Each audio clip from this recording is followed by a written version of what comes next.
Today, it's Edwin's Monday evening property rant.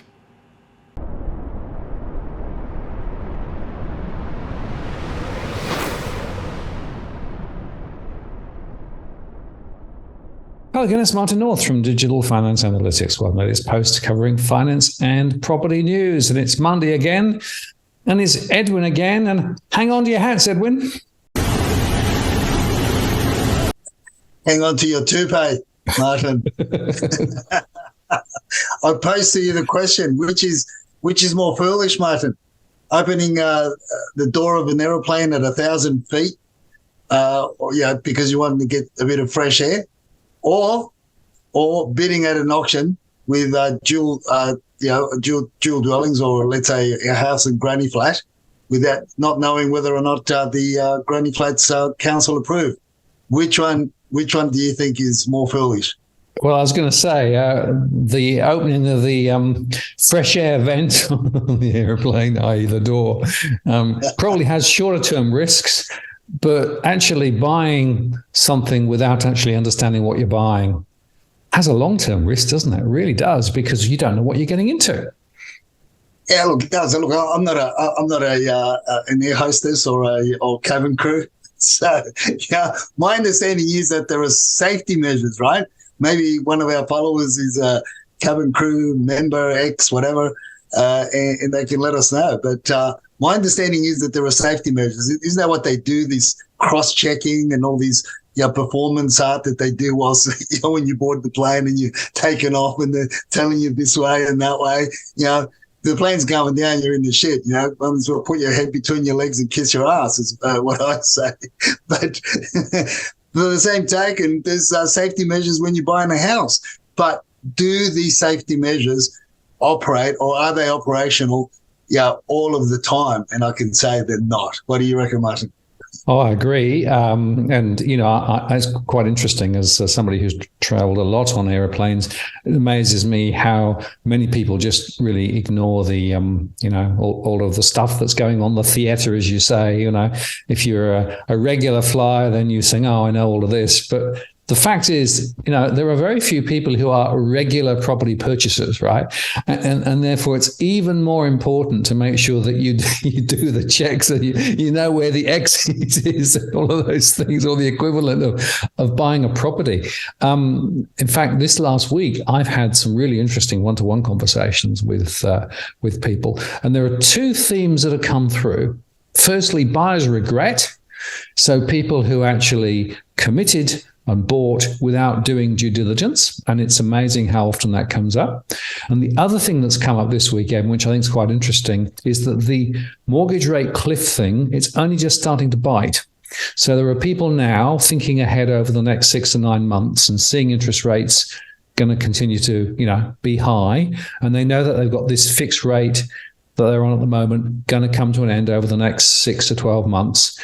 And they're starting to ask themselves, what the hell should I do? Because they've started to get the message that it's unlikely that interest rates are going to drop back down to where they were previously. So it's a bit like, actually, some of this stuff is possibly going to happen. So it's a bit like, those emergency scenarios in the airplane. You've always got to think the unthinkable. Yeah, look, you do. And there's always there are always the fools or the idiots in there. That will get up to all sorts of shenanigans. I mean, in this case, it's in terms of the property.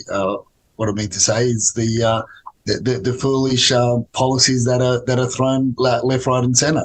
Look, as we keep on saying, what's next? There's generational mortgages. There's we've got the government's not listening whatsoever to slowing down the influx of the immigration, the immigration policy. Construction's really got to really start cranking and firing on all 8 cylinders if we're going to get anywhere in the next 3 to 5 years. So I'd imagine that the question that a lot of these people that you'd be talking to, Martin, is also they're probably asking themselves is, where do I go? Where do I go? What are the choices? And this is what I've been saying to a lot of my family and a lot of friends, close family and friends, is you've got to make the sacrifice. You've got to make the sacrifice, short term, short term, medium term, and long term. You've got to assess your position, your situation. I mean, I've got family members as well that are holding on to high mortgages, and they're nearing retirement, and yet they've still got a huge mortgage over their heads. How do you pay? And really, realistically, what they're looking at is working for an extra 5 years, not necessarily in their profession, because they've more or less become redundant after a certain age, but getting other jobs in order to maintain the lifestyle and maintain the properties. This is where people have got to really take a sober look at the situation, and as I said, they've got to make a sacrifice, Martin. People have got to make sacrifice. Unfortunately, we are where we are because of the stupid and backwater policies that the government's been making over the last 2 decades. And as you and I have been saying, the fix has been in for a very, very long time, and they're only just going to continue to throw things at it, and it's going to really be an issue and put a lot of pressure more on the renters than homeowners, because at least as a homeowner, you've got somewhere to you've got a roof over your head, right? Be it under a lot of financial stress and a lot of financial pressure. But where do you go as a renter when you get turfed out and your house and the property is being sold? And I mean, there's tent cities and all sorts of things that we've spoken about appearing in a lot of main cities across Australia. Yeah, well, expect the unexpected. If you can get a earthquake in Melbourne, and if you can get the Western Australian Premier suddenly resigning, anything's possible. But the fact is that a lot of people that I speak with, as you say, who have a property at the moment, are really now beginning to realize that this is not going to go well. But there are limited options, such limited options. Now, in some cases, people are able to refinance. And I made a show yesterday about some of the changes to underwriting standards that some of the banks have brought in. They're sort of being more, quote, flexible. Well, they're being flexible because, of course, what it does is allow them to be able to continue to make their profits and, extend and pretend, but it doesn't necessarily solve the borrower's problem necessarily. But if you do decide to put your property up and get out and, pay the bank off, then you've got to find somewhere to live. And with the rental market where it is, that's a problem. The migration of 700,000 over 2 years or whatever the latest number from Treasury is going to put more pressure. And, of course, the AFR came out, and whether you saw the article, that basically it's all down to supply. We haven't built enough stuff. No. The reason we got such a big problem is we've got this massive flood of migrants coming in, and that's putting a whole lot more pressure on at a time when interest rates are rising. So it's not a single factor issue. It's a multifactorial issue here that's driving things. But people are beginning to have to make really quite difficult and quite bad decisions. And, I was talking to somebody the other day who said, well, we were sort of thinking we can probably muddle through 2022, 2023, and next year we'll figure out what we're going to do. But suddenly that D-Day is coming up a bit quick, right? Here we are in almost halfway through the year, and Phil Lowe still saying, well, we might have to put interest rates up even more to deal with the inflationary pressure. So it's really getting more and more complicated for people, and there are no simple, straightforward answers. And what I'm finding is that the bottom line, I think, is that we probably will see some increase in listings later in the year, maybe in the spring, but there are no simple solutions, and it really is as complicated a situation I think I've ever seen. Okay, it is, but then again, Martin, we could do as our big brother, does, print some more money. It's been done before. Raise the debt ceiling, Martin. Raise the debt ceiling. Yes. What's a couple of $1 trillion between mates, seriously, come on. Well, there is, of course, the old we'll go around the houses once again, and we'll flood the markets with more liquidity, and we'll give some more incentive to first-time buyers and all those things. It's interesting, in New Zealand, the Reserve Bank of New Zealand just issued some data that showed that first-time buyers as a proportion of total borrowing was actually the highest it's been for quite some time. That's because they've messed around with some of the parameters and things like that. So there's always the next fix. But of course, none of these fixes actually address the fundamental structural issues that we've got. It's all about extending and pretending, keeping the bubble going a bit longer, and hoping that it's somebody else's problem when it goes wrong. Oh, well, that's right. Fingers crossed, Martin. Fingers crossed that that those numbers do start climbing. We won't see that change until we start getting closer to spring. We're going to talk about it a bit later on, but the numbers are still spiraling downward. It's a slow leak in terms of it's the numbers are deflating. That's for sale listing numbers across Sydney, and home numbers is what we pay a lot of attention to. They're becoming lower and lower, but it's similar trend last year and the year before that. But 2021 was when we started seeing a lot of people fall into that trap of FOMO, and then come spring there was a lot more listings on market, so there was shifts and changes. But we'll see what happens this time around. But look, I'm a little bit concerned as to how much more are these immigration floodgates going to be open. We've been getting a lot of chatter from mainland China, and two cities, across two cities, particularly Shenzhen, which is the city next to Hong Kong. And we've got also chatter from Hangzhou, which is where Alibaba is located.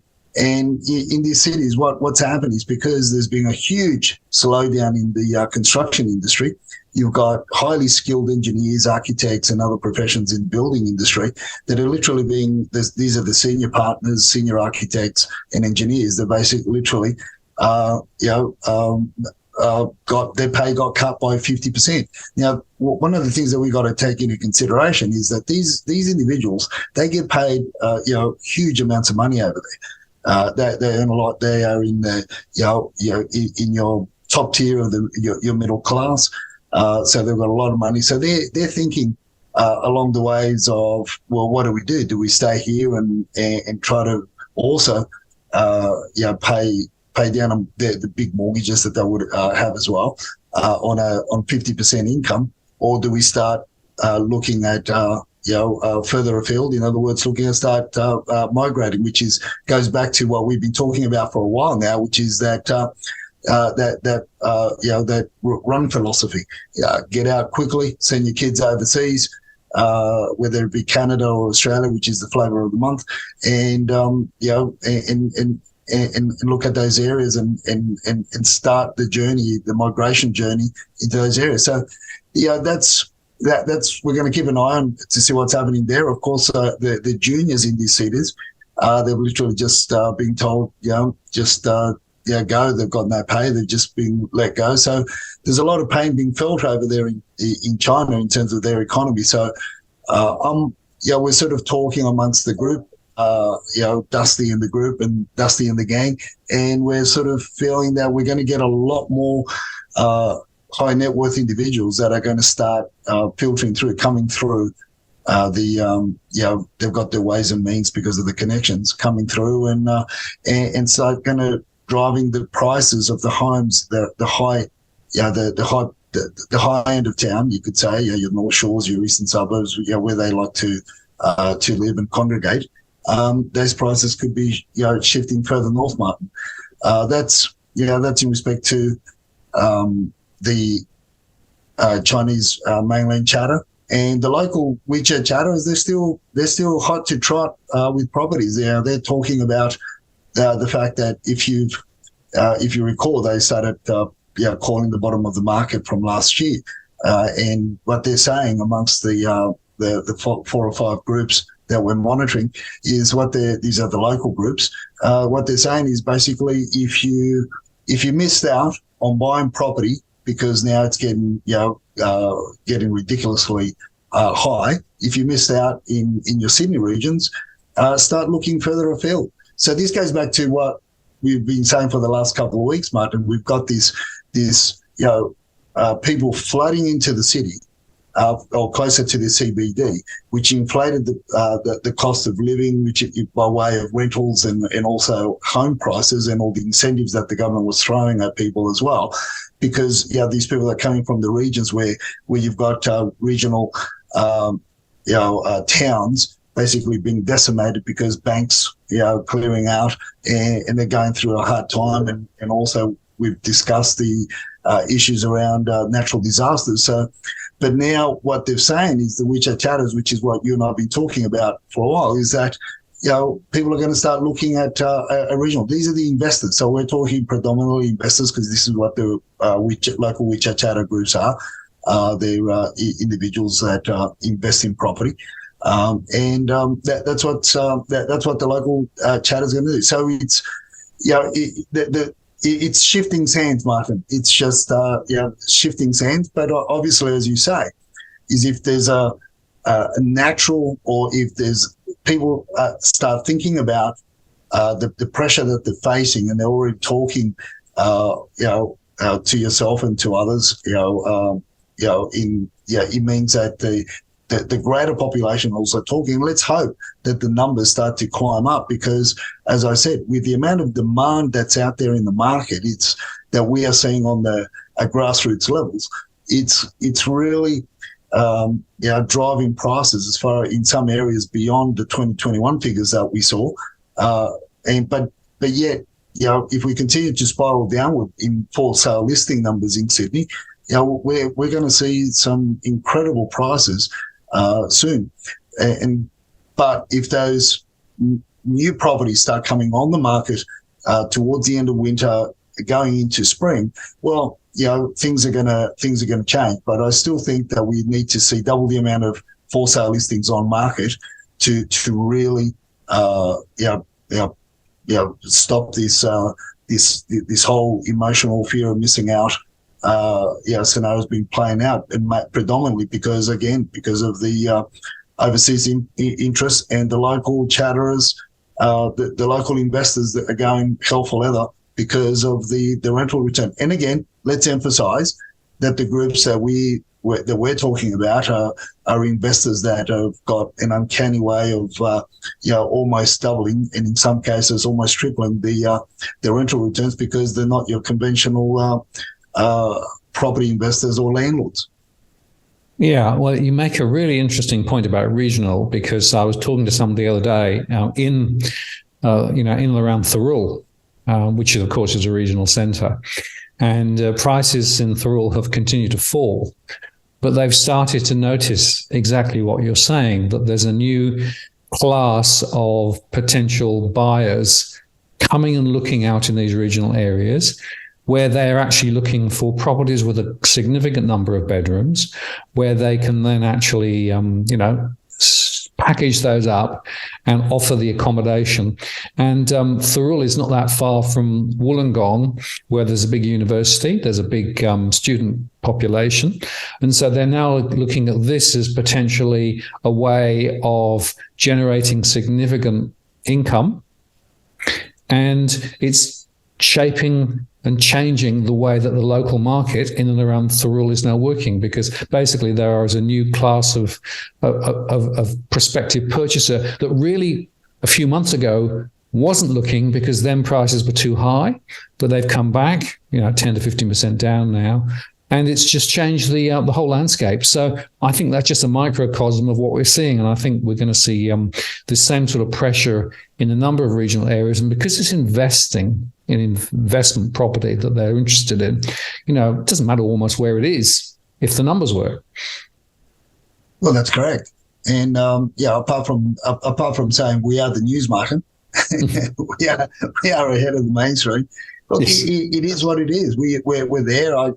I'm being called all sorts of things on Twitter and other social media platforms just because I'm exposing a lot of the stuff that's going on. I mean, we talk about it. It's not that I like what's going on. It's not that I enjoy watching renters get taken for a ride. I don't. It makes my skin crawl just to see some of these rental accommodations out there, and also you see some of these. So some of the stuff that's these tent cities that are popping up, which is my number 4 prediction from the beginning of the year, and I was talking about it.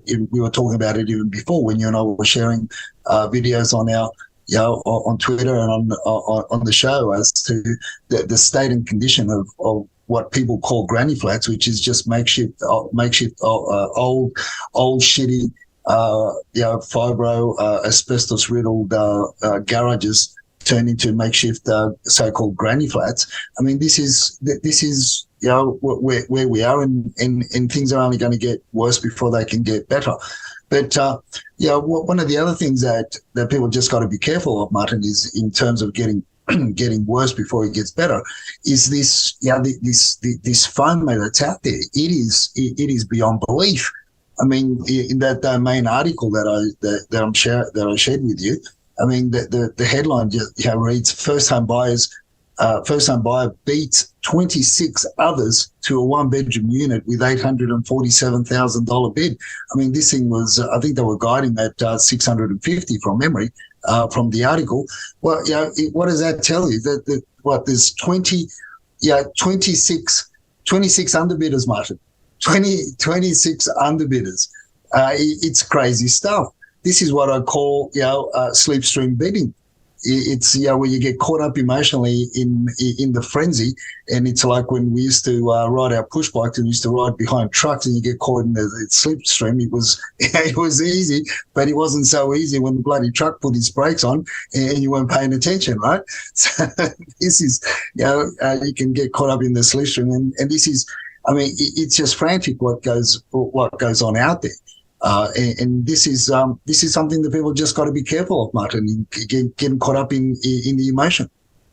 Well, you and I have spoken about this a few times, and I'll just underscore again that in the bidding situation at auction, people can actually get, well, frankly, unrooted, right? They basically, any thought that they had about what they're going to pay as a maximum can go out the window.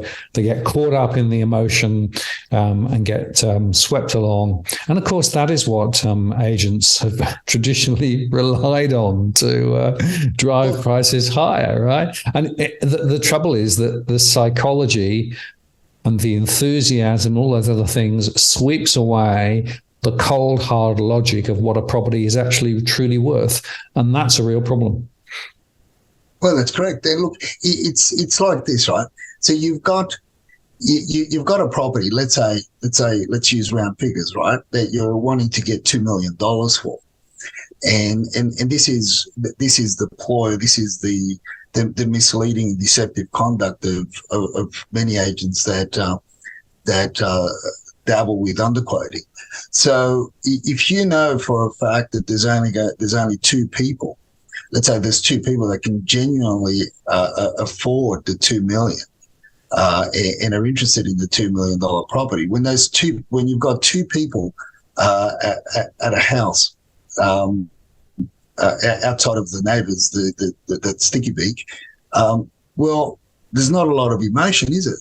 It's more of a mind game. It's more of a there's more of a thought process going. But if you walk back 2 weeks from the date and you start advertising a guide of 1.6 to 1.7, knowing that the vendor doesn't want anything less than 2 million, well, you're going to fool a lot more people, and people are going to think that the selling agent is a professional that's a trustworthy professional. Bit of an oxymoron there, but nevertheless, that's what I'm thinking, right? And they're going to come along.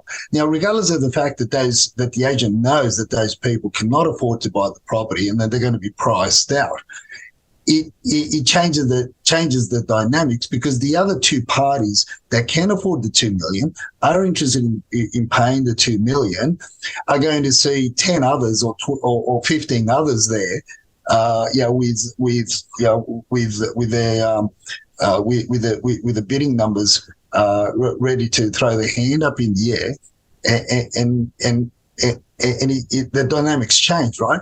Because they don't know that there's really only two.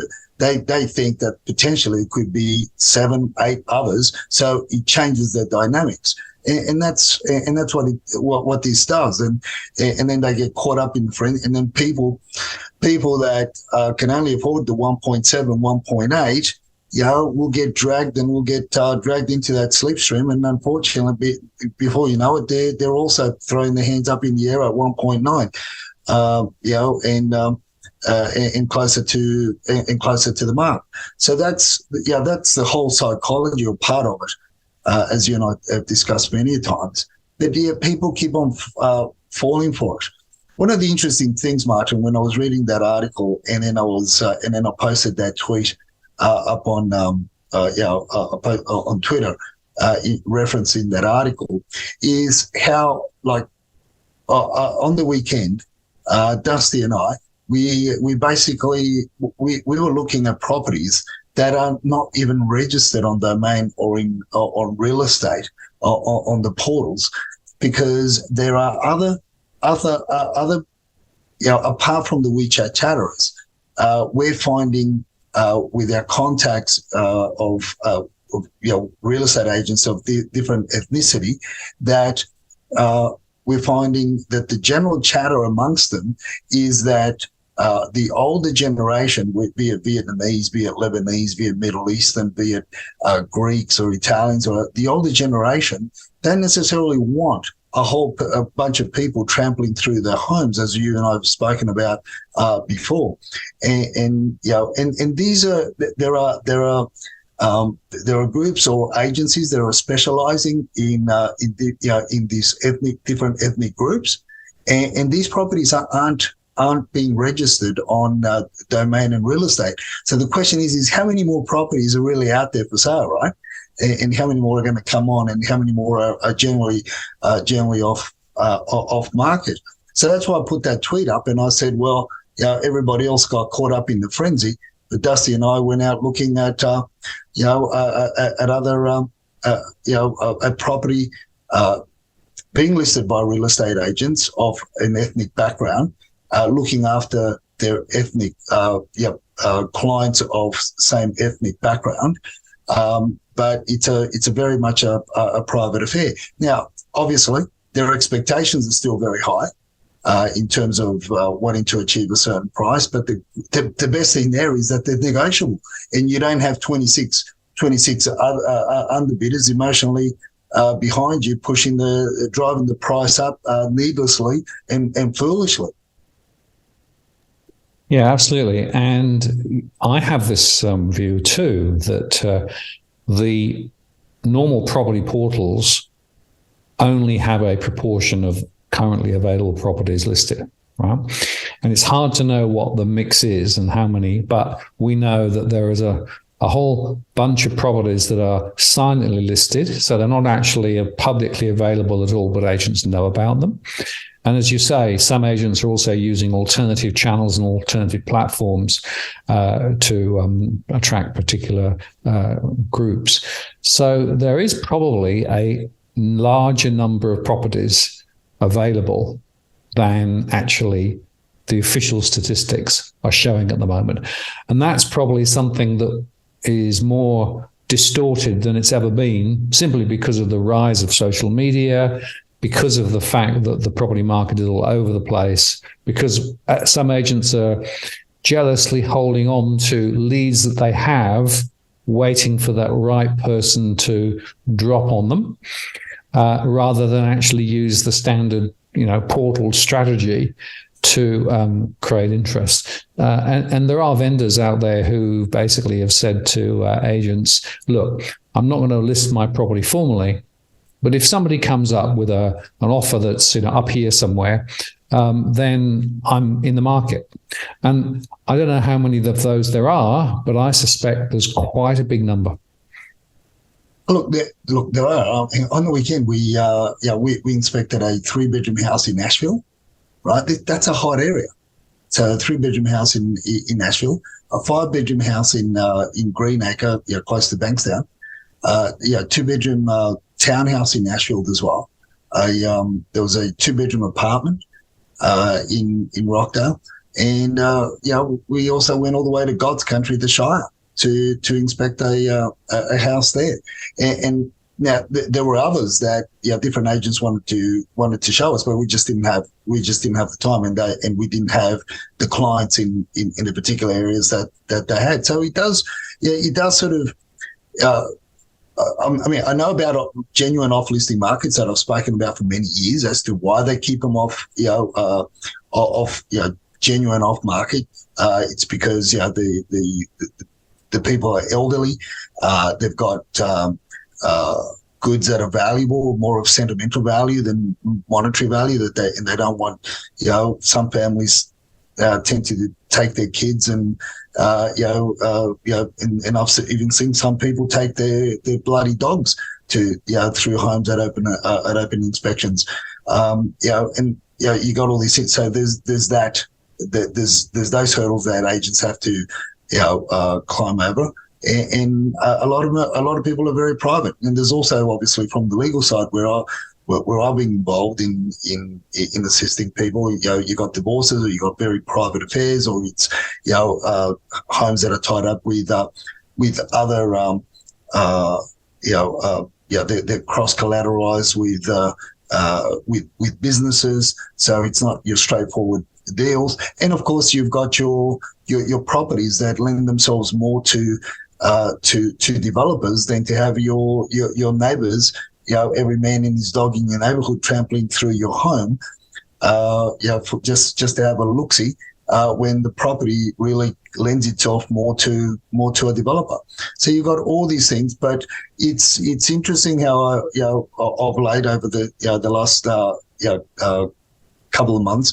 I mean, we know I've been sharing about the WeChat chatter side of things, the local Asian community portals that we look through, but it's been interesting how we're finding out there are other ethnic groups, and you always got real estate agents that are family friends, and in a lot of the other ethnic groups, a lot of it's people are very private, and they are very they're elderly, they're retirees, they just don't want to go through all the BS, and basically, as you say, Martin. This is my price point. If you can get me somebody there, I'll decide, and I'll move and I'll sell without the fuss of having every man in the stock through my house. Absolutely. I think this is a very important theme, and I think we'll probably see more of it ahead. Now, the second article that we want to discuss is back on the old DA question, right? When is information not disclosed? It should have been disclosed, and when is a property not a property? Oh, look, exactly.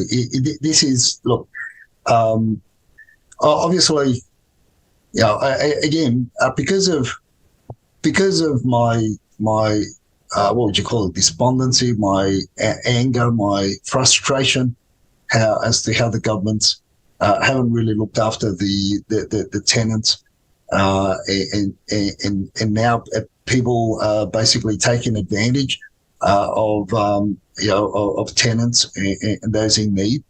I really got to the point where I just basically I just had enough. I've reached the level, Martin, where this is it. And I won't say what council it is. I won't mention what it is until I get the right findings. I'll put something out on Twitter, because there are so many properties that are actually falling through the cracks. But the bigger question to that is why, not so much why they're falling through the cracks, but are they purposely or unintentionally falling through the cracks, right? Because of these the non-compliance issues that a lot of properties don't adhere to. And a lot of it's to do with studios and granny flats. I mean, Parapower put one out. It's a bloody cubby house. The original owner basically set that up as a sleep out for the the then teenage kids, and now it's being rented out as a studio for $320 a week. This isn't the property that I'm discussing here today. This is just an observation of that's of another property that was put up in the Pennant Hills area. This particular one, I decided to do some historical checks on this house, because the so-called granny flat. Because when I looked at the floor plan, to me it was dead obvious that the so-called studio was the old fibro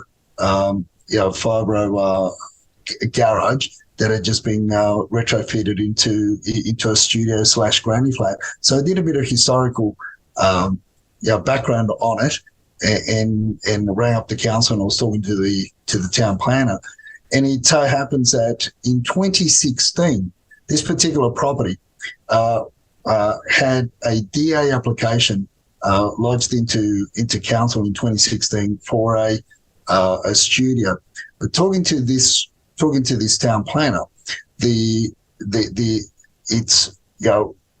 studio, or the application, she couldn't tell me too much, but the application was more for what we would call in the past what we would call a media room, or a music room, or just a sleep out. In other words, it wasn't an application for a permanent dwelling. In other words, it's literally a studio, right? As what you and I would consider to be the original term of studio. In other words, no cooking facilities, no, in some cases you could say not even a shower, a bit of plumbing, but not necessarily a shower. So it couldn't be used or rented out as a permanent residency. So that was in 2016. Nothing had been done since then. So he got approved for that, allegedly. So he got approved for that, but there was nothing further said or done. In other words, there was no application for a construction certificate, and let alone an occupation certificate. Right, that's as far as the council knew. Back in 2016, that's it. That's where it stopped. They didn't even know that this dwelling had been finished, and had been finished up as a granny flat. That was surprised, to say the least. Now, looking at the historical data on CoreLogic, this was advertised. This property was advertised and sold in 2022 as a fully renovated home and large studio. But what they reference to here is a large studio is, although they're not calling it a granny flat, but look, you don't have to be a rocket scientist or Einstein to figure out what the agents would have been saying, let alone when you walk into the place, you see it with a kitchen, fully fledged kitchen, and you also see it with a toilet, shower, laundry bathroom, combination laundry bathroom area. Well, you're going to think it's a granny flat, right? You're going to think a studio as a / granny flat, because the studio and granny flat is sort of come together over the years as being the same thing. So, but they also advertised it for a permanent rental, and back in it started being renting at 2022 as at $290 a week, and currently it was advertised at $320 a week, and they achieved $310 a week. Well, let's see how long that lasts for, because what I can say is that the council are going to be knocking on the door of the current owner and finding out where things are at. It's unfortunate. I may get some backlash here because technically, or not technically, but on the one hand, somebody needed this accommodation. But is it better?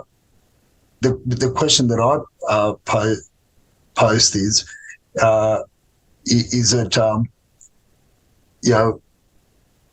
is it better to have somebody there in an unsafe environment, or report it to the council and have it and have it revert back to the music room / studio of what it was, what the DA was for. I mean, it's a bit of a dilemma, but I don't know. I just I got more yeses on get council to open an investigation, so I just took the Twitter poll and went that way, Martin. Well, you got to ask the question: what's the point of certification, and why do we actually have these processes in place? Well, it's obviously to make sure that property that people live in is fit to live in. And that's really important, whether it's asbestos or whether it's fire alarms or whether it's something else. There is purpose behind the systems and processes that have been in place. But also, for as long as you can remember, and I can remember, people always try and get around the system. And they'll, fly close to the wind, and then they'll create it's not really full time, it's just temporary, it's just storage, it's just, as you say, a music room or whatever. And then it's sort of a bit later, it morphs into something else. And then bingo, now you've got a fully fledged property that you can let separately. And then, of course, nobody necessarily asks the question. So there is a really important purpose behind the regulatory processes that exist at the moment. And that also means, of course, that if you are actually thinking about buying a property, it's really important for you to know whether it actually has the right approvals. Because if you buy something without approvals, you are actually opening yourself to risk down the line.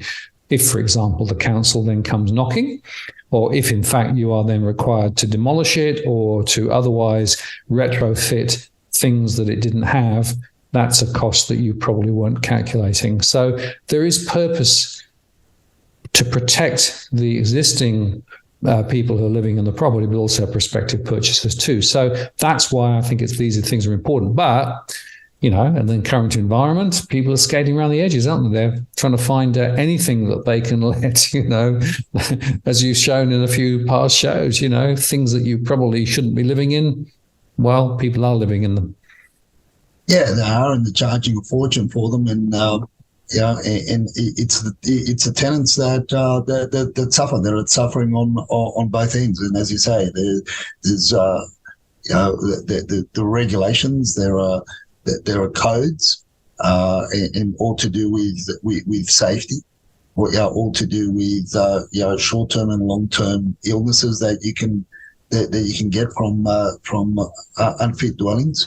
And so on. We'll keep our viewers posted as to what happens and whether or not this particular council has got the balls to really do something about it. Or I've taken a report number, and I'll be checking in from week to week to see what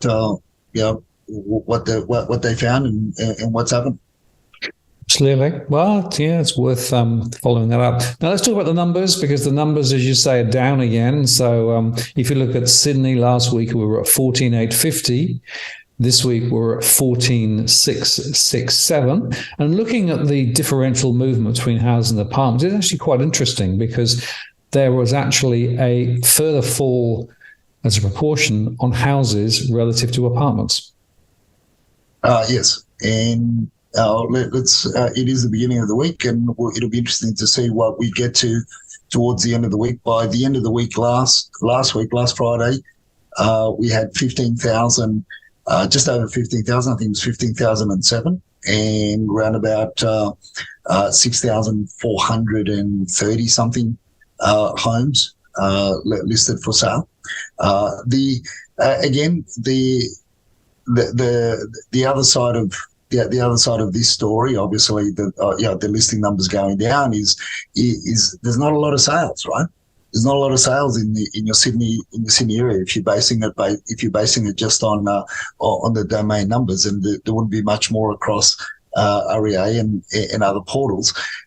So again, there's close to 17,000 selling agents in Sydney, and do the math and work out how much on average the selling agents are earning. So the industry continues to be in a lot of pain. There was a report of the agents in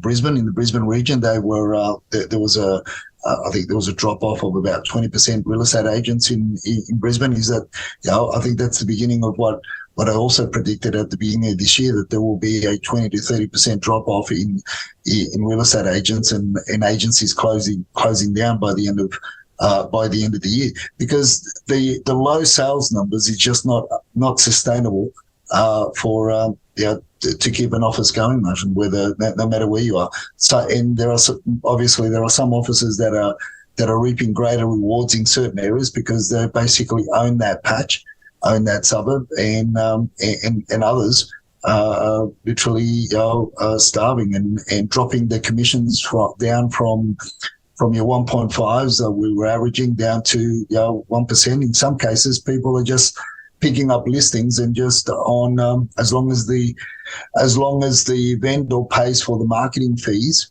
which they jack that up a little bit, they'll literally list it on just so that they can have a signboard in that area so that they won't lose territory or much more territory to other agencies. So it's basically a seller's market, you could say, from always achieving higher prices in the sale of the property, and also squeezing the agents to absorb the marketing fees and do a little bit more for the vendors in order to get the listing.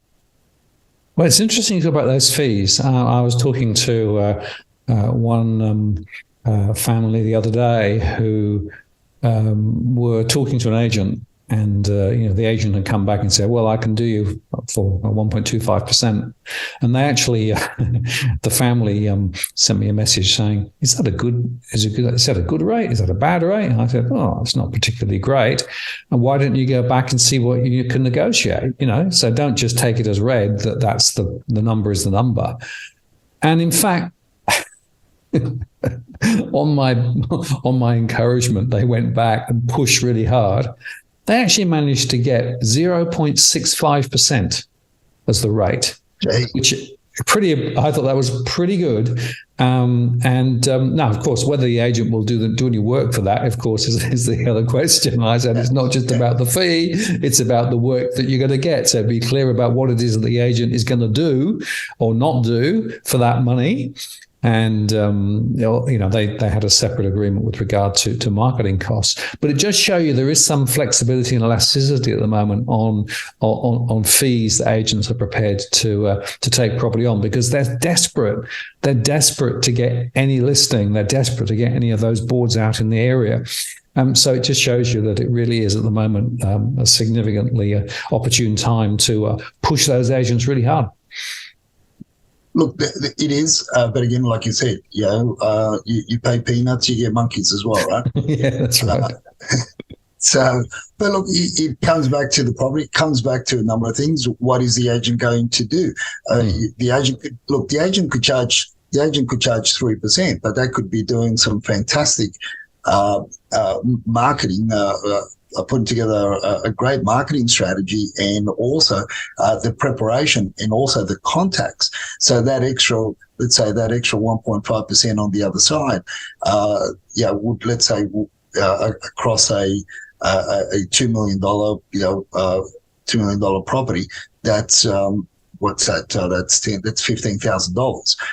So that extra $15,000 that you're paying by way of commission could achieve, if they're going to really work their butts off, could get you an extra 200, 300 on the other side, because of the contacts, because of the network, because of the ethnicity, because of the relationship with certain ethnic groups that would pay a bit more to be in a particular area. So you got to assess everything.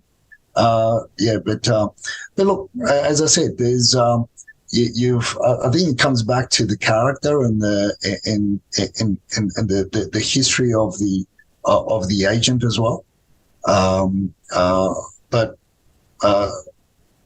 at the end of the day, if you've got three of your three top agents in front of you and they've all got history, well then that's it. That's when you throw the bone in, and then you just let them go all out and see who comes back with a better with a better deal for you. Yeah, absolutely right. Let's just touch on Melbourne quickly because the same trend there. So last week, 22704. This week, 22014. So, going in the same direction and the same mix of falls as well. So it's pretty much consistent. And also noting that the auction numbers are still, pretty low, aren't they? Yeah, look, they are. They've come up a little bit, not much. There's 10 more properties. So there's still the enthusiasm or the confidence for vendors to get what they really want is not there. So that the stories of the mainstream media of properties rising in value still not filtering through to the vendors, because otherwise we would again be closer to the 1,000, if not over the 1,000 mark. We could get there. We could get there if these stories keep on being pumped out by the mainstream media. Talking about auctions, Martin, just a story came to mind of up in Darwin. One of our followers, diligent followers, Nigel, called me today, and he and he said there was an auction going to happen at a property there up at in Darwin somewhere, and two houses down there was a housing commission, a state-owned property that been rent out. It's badly looked after. The grass was about 2 foot high or something. This is how keen some agents are. This agent that's got the property coming up for auction, two houses up from that house that's badly looked after, was a bit concerned as to the way the streetscape was looking. So apparently on the weekend, the agent bought around his own ride-on mower and mowed the lawns in that derelict house further down the road, just to clean things up in preparation for the upcoming auction. So agents like that, you got to give them they're really looking out for the interests of their vendor, right? That's hilarious. Well, it shows taking it very seriously. I would say that's a bit beyond the call, but maybe they knew something about the impact in the local area. Very interesting.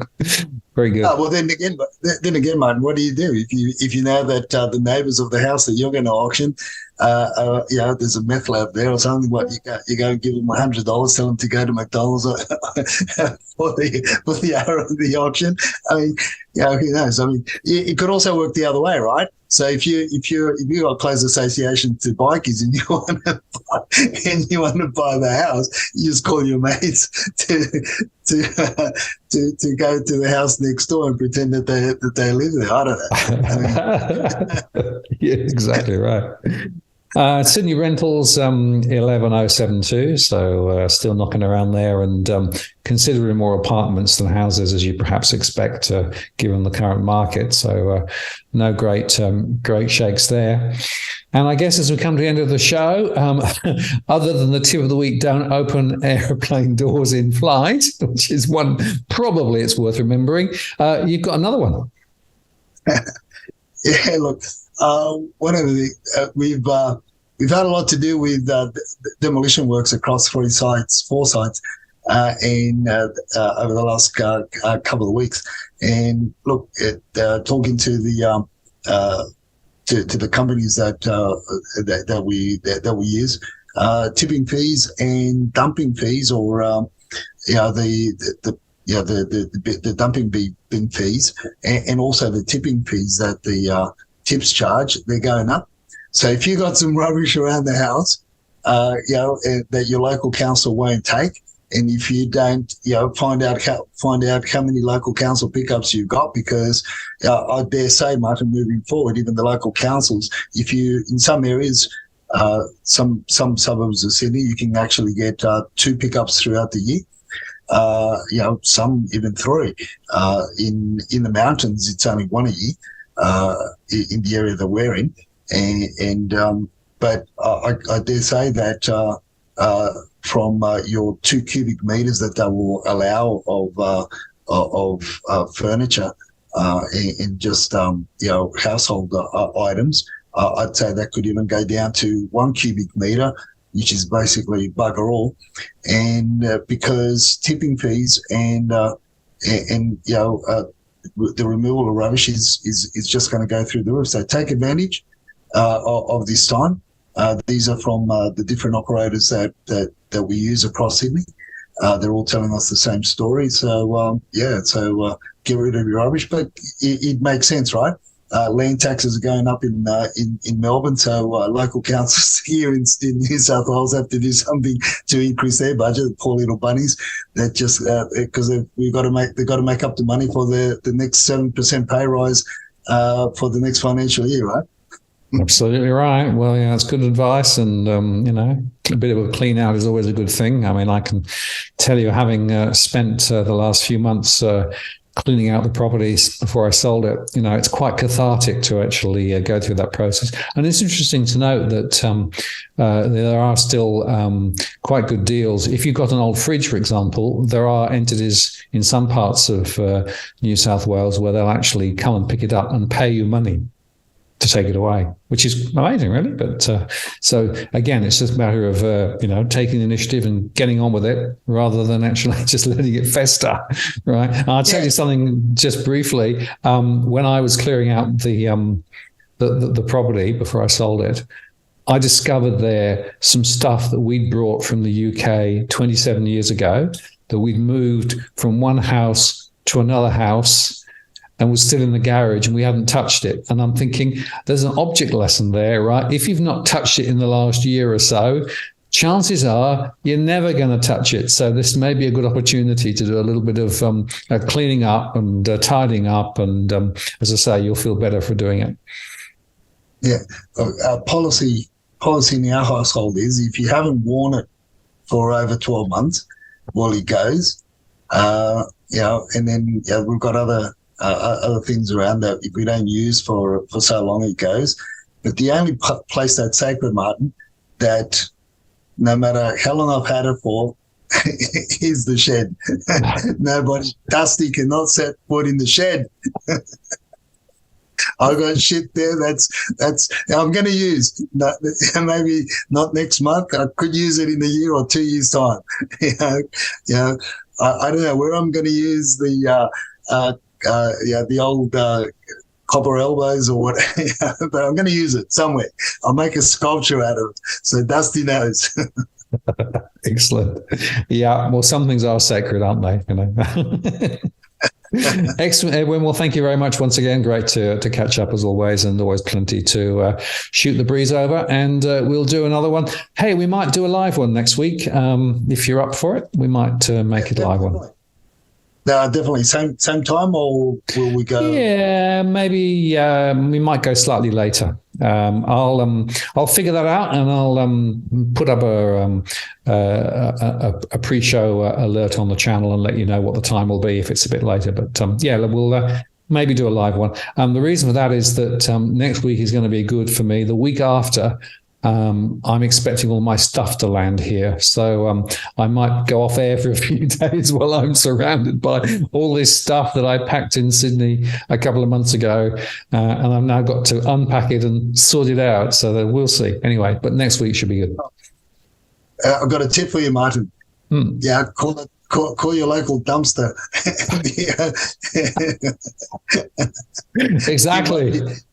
you might be throwing out half of the stuff that you took over to England. Well, that's always a risk, but hopefully I was quite methodical. But you never know. You never know. I think it'll be an interesting 2 or 3 weeks as the end of the process finally arrives and everything lands here. So, but at least I'll have the full studio back rather than the skimpy stuff that I got here at the moment. So that'll be fun in due course. Have a good week. We'll see you soon. Ciao. Cheers. Bye-bye.